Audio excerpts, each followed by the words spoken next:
12 in the fractal shape of time.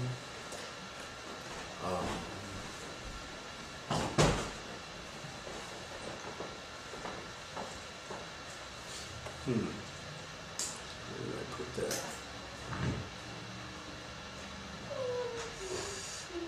I should have done this earlier. Had it all loaded already. My bad.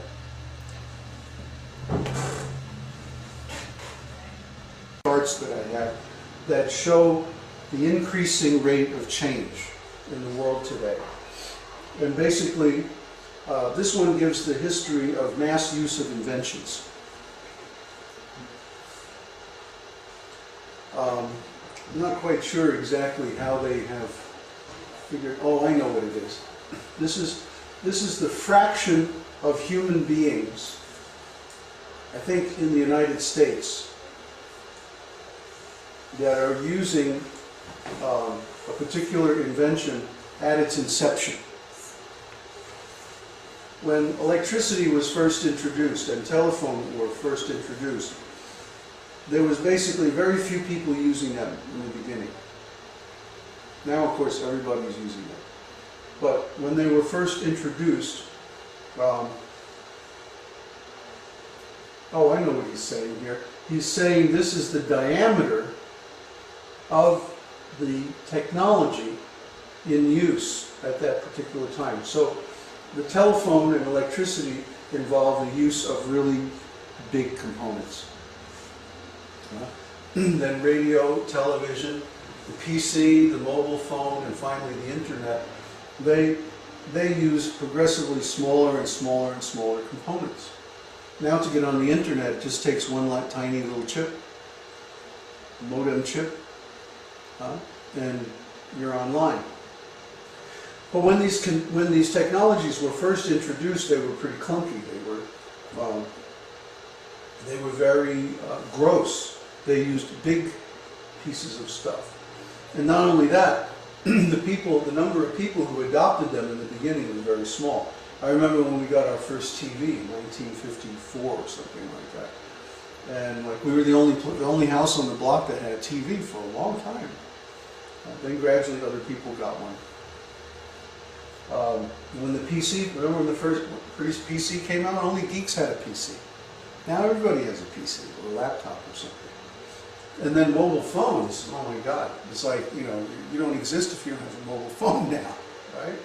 Or a page on MySpace. So, as these new inventions have come out, people adopted them faster and faster. It took a long time for everybody to get telephone or for everybody to get electricity. But once the internet came out, within a decade, everybody had internet. Or at least they had the possibility of getting on the internet.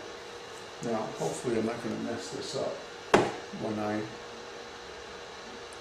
do this. Oops. Dang, messed it up. Let's try there. It's like it'll only... now we got both. That's what I was looking for. Okay. Well, let's go to the next slide.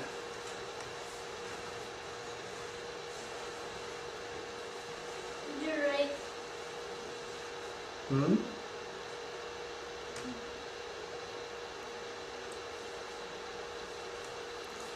There we go. Nope. There. This is about data transmission, network speed. Now you notice this scale is not linear. The scale is 10 to the 0, which is 10, 10 to the 2, which is 100, 10,000, a million, and so on. It goes by powers of 10. So from the distance between one line to the next is 10 times the distance to the previous value. Okay?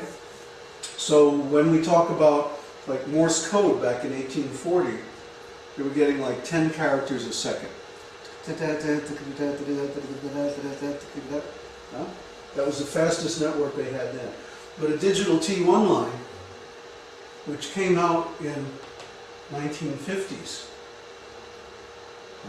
That gives 1 million characters per second, or did then. Now it's even faster. Fiber optic, which came out about 1990, gives 10 to the 8th, 10 million characters a second, right? And now we're dealing with other technologies. This is in the 2000. You know, this line is just keeping going up, faster and faster. And each advance gives more information throughput than the one before. So what happens is, time is going along here linear on the bottom scale. And on the speed scale, every time it advances, it's advancing faster and faster. But still, this line curves up. It's not a straight line. It keeps curving up. It's an exponential curve. Even on an exponential scale, you're getting an exponential curve. This is called a double exponential curve. A double exponential curve has a feature that it goes along very slow for a long time. Before Morse code, there was letters. People wrote letters, and then they gave them to the postman, and the postman walked the letter to the place where it was delivered. And then they had Pony Express. This was considered a big improvement, right? And then trains, and finally planes, and so on. So this curve went along at a very low speed for a long time. And then suddenly it reached this point where technology got involved, and the rate of change began to take off until we have now a double exponential curve. And that's the thing about a double exponential curve, which is also called a hyperbola. It's an open-ended curve. For example, comets, certain comets have this particular kind of curve as an orbit. The ones that come from outside the solar system. When they come through the sun, they pass by the sun only once. They never return. That's called a hyperbolic curve, or double exponential curve. So basically what's happening here is that not only is the rate of change increasing, but the rate of change of the rate of change is increasing. And not only that, the rate of change of the rate of change of the rate of change is increasing. That's a double exponential curve. So the rate of change of the rate of change of the rate of change increasing means things are changing really fast. And they're going to change just faster and faster at a very accelerated rate. This is what we call a tipping point. Okay? Because we're living through it, it appears to have a curve. But when people look back on this in the future, it'll appear to just hit a certain point and then go straight up. Because we're living through this revolution of technology, there's a slight curve to the line. Otherwise, it would simply be a discontinuity. It's like one century ago, there was practically no data transmission, and now all of a sudden we have like unlimited bandwidth. In historical terms, 100 years is not a long time. So to go from letter writing and then to Morse code to, you know, whatever, I mean, terabyte networks we're going to have next year, it's just like an instantaneous transition. It's like a digital quantum leap, okay, in historical terms. So the amount of change that we're experiencing now is basically more than all the amount of change since history began. Let me give that to you and explain it another way. The rate of data transmission from the beginning of human civilization until the middle of the 1800s was basically constant. And then in the last 150 years, it's increased 100 million times. That 10 to the 14th, make that 100 billion times.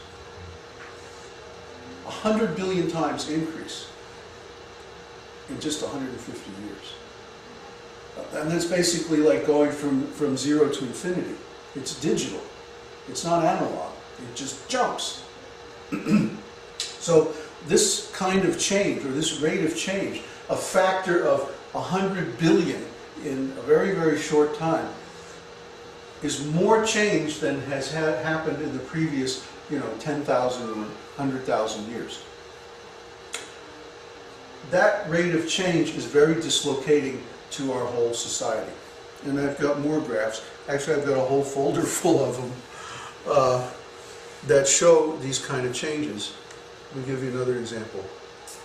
Oh, there's a pretty looking one.